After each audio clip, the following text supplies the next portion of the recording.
Datangnya dan perginya. Cerpen karya A.A. Nafis.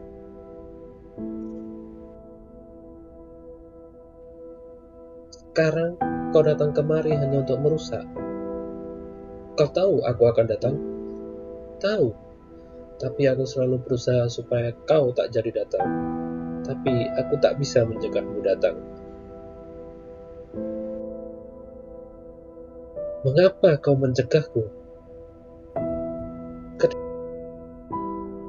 Kedatanganmu merusak.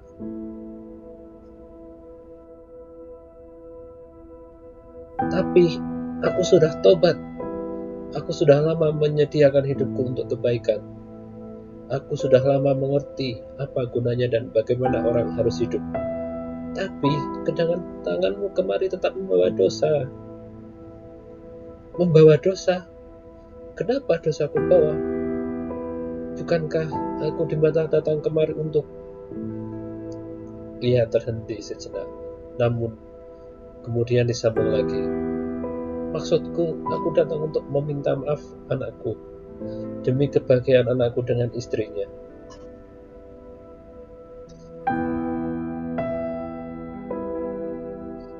Istri Masri anakku, juga anakmu, kata perempuan ketus.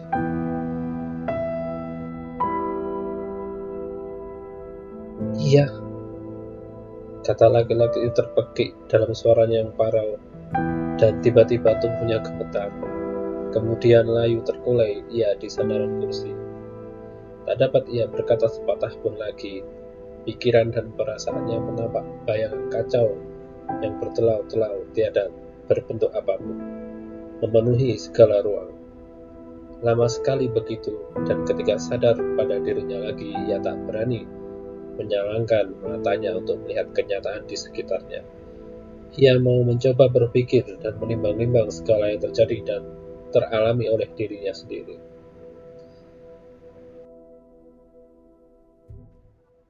Pahit kau menerima kenyataan ini, demikian juga aku. Ketika aku tahu mereka bersaudara kandung, sejak itu sampai sekarang, aku sediakan diriku dipukuli kutukan. Rela aku menderita segala dosa-dosa ini, asal mereka tetap bahagia. Suara ia memasuki rumpun telinga laki-laki yang tersandar nanar di kursi. Mengapa tak kau katakan? Mengapa aku katakan? Dan laki-laki tua itu membuka matanya dan bertanya lagi.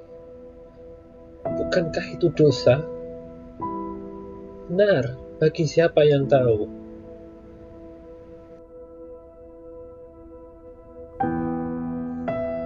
Karena itu kau biarkan mereka tak tahu. Ia mulai membangkitkan dirinya lagi. Walau bagaimanapun, mereka harus tahu. Harus, mesti, wajib. Lalu sekujur tubuhnya melemah lagi. Sejenak kemudian dengan suaranya yang mendesis parau, ia melanjutkan kata-katanya. Ini semua dosa, ya. Dosa besar. Dosa bagi kita, dosa bagiku, dosa bagi kau, juga dosa bagi mereka. Tak suatu pun terdengar, sepi dan sunyi. Perempuan yang kurus dengan kulitnya yang bagai telah berisik itu masih berdiri tegak di tempatnya, sedangkan laki-laki masih terkapar di sandaran kursi.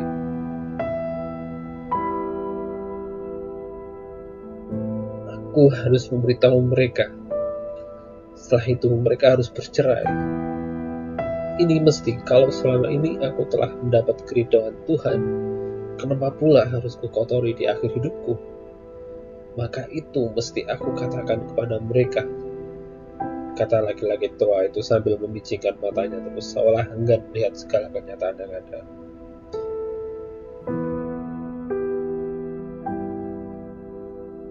Ia dengan lagi ia berkata, tapi nadanya mengejek. Oh, alangkah tamaknya kau. Maumu hanya supaya kau saja bebas dari akibat perbuatanmu yang salah dulu, sehingga kini kau juga ingin merusakkan kebahagiaan anak-anakmu sendiri, hanya karena kau takut memikul hukuman atas dosa-dosamu seorang. Iya, katanya dengan suara yang lesu.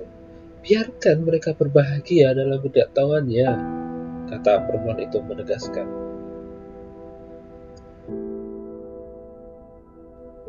Aku tak sanggup. Tak sanggup. Aku tak sanggup menghadapi kutukan Tuhan. Sekarang pandai kau mengatakan itu. Kenapa tidak dari dulu-dulu? Hatinya luka lagi.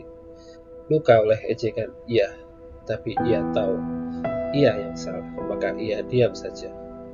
Tapi kemudian ketika ia sadar pada amalan dan ketaatannya pada Tuhan, ia berkata dengan suara yang tegas dan dengan nada yang pasti. Iya, walaupun apa katamu, walaupun bagaimana sebenarnya kebenaran yang kau katakan, ada lagi kebenaran yang mesti kita junjung tinggi. Kebenaran Tuhan. Manusia harus siap mengorbankan dirinya untuk menjunjung tinggi aturannya.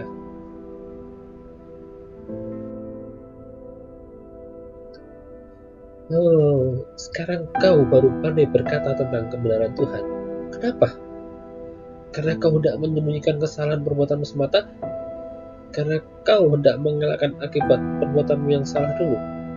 Kau pikir dapatkah ampunan itu dikejar dengan menyerahkan diri begitu saja tanpa berani menanggung resiko dari kesalahan yang telah kau lakukan sendiri?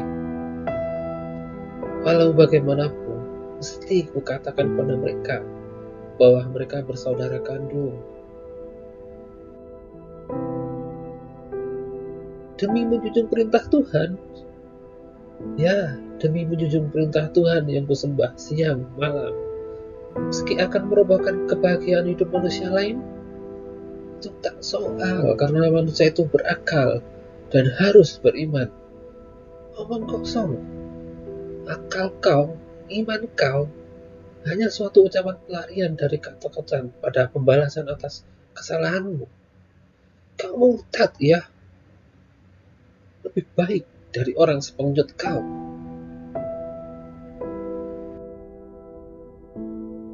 Dan si laki-laki merasa tak perlu membantah lagi. Ia telah mengambil putusan yang sesuai dengan kepercayaan yang ia junjung bertahun-tahun lamanya. Ia juga merasa bahwa lawannya tak hendak mundur dari pendiriannya, tapi ia tahu juga bahwa kepercayaan manusia sukar dilenyapkan dengan perdebatan dan dengan dalil-dalil apapun. Dia kenal manusia seperti bekas suaminya itu, bahkan manusia lainnya yang akan kalah oleh tusukan yang melalui perasaan kemanusiaannya. Maka ia berkata lagi dengan nada yang merendah sedih, dan seolah-olah ditunjukkan pada dirinya sendiri. Katanya, sebentar lagi anak-anakmu akan datang. Kau lihatlah nanti betapa bahagianya mereka. Mereka sudah punya anak 2, malah hampir 3. Kalau mereka kau beritahu bahwa mereka bersaudara kandung, mereka pastilah akan bercerai. Kalau mereka mengerti dan beriman seperti kau, boleh saja. Tapi kalau mereka tidak beriman, hancurlah hati kemudiannya. Hancurlah kehidupannya. Kehidupan yang dahulu sudah pernah kau rusakkan. Mereka bercerai, dan anaknya akan jadi apa? 3 orang bukan sedikit. Betapalah dalam tusukan ejekan itu akan menyakitkan hati. Baiknya kalau mereka beriman seperti kau, tapi kalau tidak.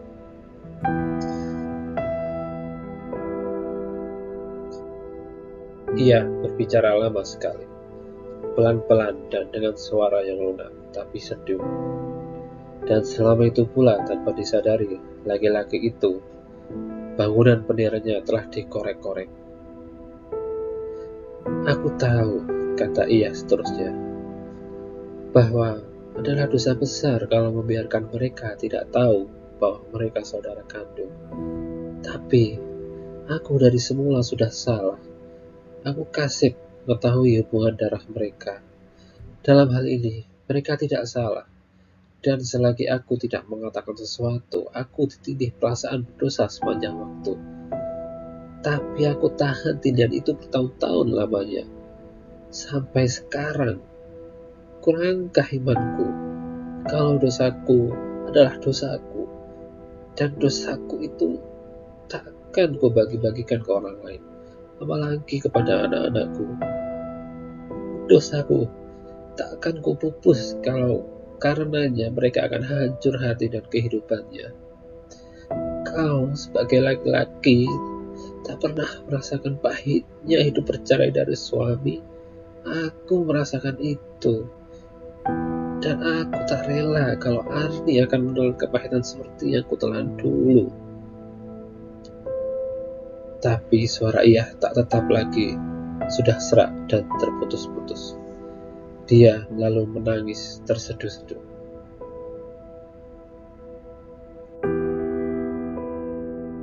Dan ketika itulah kekukuhan bangunan pendirian laki-laki tua itu hancur.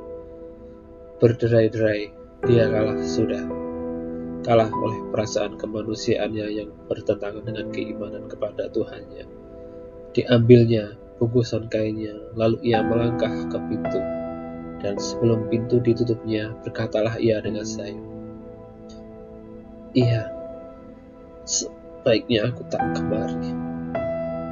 Bahkan kalau hendak memukul dosa-dosalah hidup kita ini, sebaiknya juga kita manusia ini tak usah ada. Tapi manusia tetap ada, dan Tuhan pun ada. Dosa kepada Tuhan akan dapat ampunannya kalau kita tobat. Iya, karena Tuhan itu pengasih dan penyayang. Tapi kalau dosa itu kepada manusia, sukarlah mendapat penyelesaiannya. Dan aku telah lama tidak berbuat dosa lagi bagi manusia, apalagi terhadap manusia yang terdiri dari darah dagingku sendiri. Aku pergi, ya. Dan jangan kau katakan pada siapapun tentang kita dan tentang apa yang kita lakukan ini. Kau tahu apa yang kita lakukan, ya?"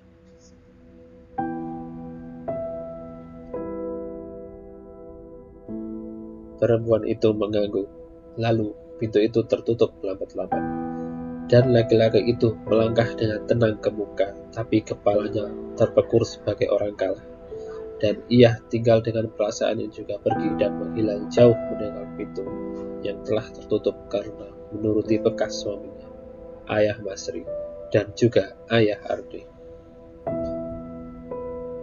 Sekian dan terima kasih.